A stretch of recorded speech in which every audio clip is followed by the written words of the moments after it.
Kwa jina naitwa kijana wa jana, kaka PK wa Idhaka. Mungu ni mwema siku zote katika maisha yangu yote, na kwa hivyo siku ya leo nashukuru zaidi kwa tumaini ambalo ameweza kutupa tangu tulipoachana hapo jana. Majaliwa tunapatana tena, tuko na sababu za kuweza kumwambia ni asante. Kwa hivyo nipo hapa katika chumba cha riziki kuhakikisha kwamba tutakuwa pamoja nawe, na bila shaka katika siku ambazo Mungu atatujalia, wiki Mungu atatujalia, miezi ambayo ataweza kutujalia, na zaidi yote miaka ambayo atatuweka pamoja. Nasema asante sana kwa mwenzangu Vincent Mteule ambaye bila shaka umekuwa naye katika kipindi hiki cha Wingu Asubuhi, na ridhia na kuiridhia mikoba hii kwa shukrani za dhati, kwa sababu ukizungumzia usimamizi wa Wingu Media, Wingu Radio, na kusema taasisi ya kimafunzo ya Rift Valley Innovation Center anachukua basi usukani huu kwa kupokea vizuri sana kwa heshima na taadhima, nikisema kwamba sichukulie kama jambo la kawaida na kuweza kumshukuru Maulana. Kwa hivyo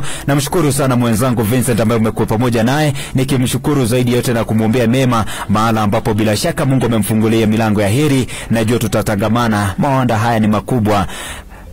Limradi mimi niko hai, yeye yako hai, wewe uko hai, tutapatana, milima tu ndio ipatani. Kwa hivyo karibu sana mwana wingu, mwana kwetu. Kwa hivyo nazungumzia taweza kuwa pamoja inavyokaa kuwa kawaida. Ni vizuri kuweza bila shaka kuanza wiki, na si wiki peke yake, nazungumzia hata siku, kwa kuweza kusikia Mwenyezi Mungu anaturidhia sisi tufanye vipi, na zaidi yote angependa tukae namna gani. Kwa hivyo nitasoma kitabu zungumzia kitakatifu wa Kolosai 3:17. Kitabu ni cha Wakolosai sura ya 3 mstari wa 17.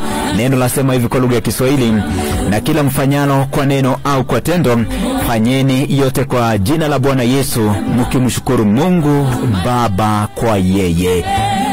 Ni neno ambalo nazungumzia linatuhimiza sana kufanya kila jambo tunapoanza wiki, tunapoanza siku mpya, tufanye jambo iwe kwa maneno au matendo kwa kumwakilisha Kristo, kwa wale ambao nazungumzia good ambassadors, kwa kuweza kumheshimu na kumtii Yesu, huku tukiweza kumshukuru Mungu katika kila jambo.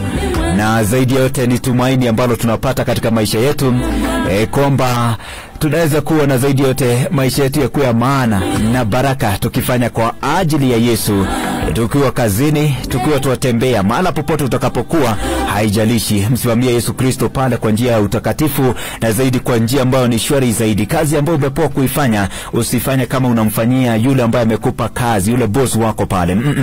Usimfanyie kama unamfanyia mtu yoyote.